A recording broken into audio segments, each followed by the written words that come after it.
Voici comment bien remplir une feuille de rencontre lors d'un match par équipe. Donc pensez que lorsque vous saisissez vos noms et prénoms, essayez d'écrire le plus lisiblement possible parce que la personne qui va saisir le match ne vous connaît pas forcément ou connaît pas forcément votre équipe. Donc dans un premier lieu, il faut saisir le lieu de la rencontre. La date avec l'horaire, ça nous aide à retrouver facilement la rencontre.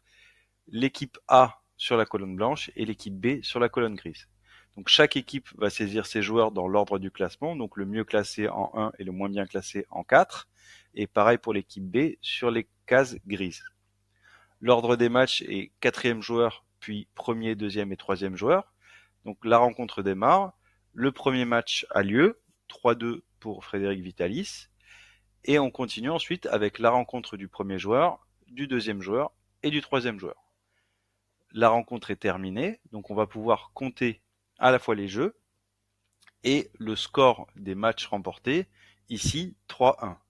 Donc l'équipe A remporte la victoire et la feuille de rencontre est correctement remplie. Vous pouvez avoir d'autres cas, donc j'ai toujours le lieu, le nom des équipes avec mes joueurs et la rencontre qui avance.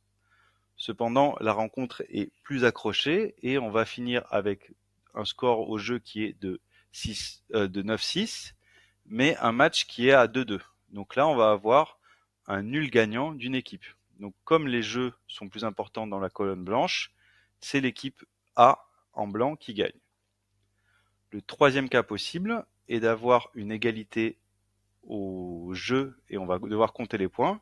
Donc encore une fois, je saisis le lieu de la rencontre, le nom des équipes, les joueurs, le match, et on va s'apercevoir que là, il y a 9 partout en termes de jeu. Donc on a une égalité quasi parfaite, on est à 2-2 en termes de match gagné et 9-9 en termes de jeu. Donc il va falloir compter tous les points des rencontres, donc c'est pour ça qu'il est important d'arbitrer correctement et d'arbitrer jusqu'au bout, parce que si vous vous retrouvez sur une égalité, on va compter le score au point. Et cette fois-ci, c'est l'équipe grise qui va gagner parce qu'elle a marqué 150 points contre 151 sur l'équipe blanche.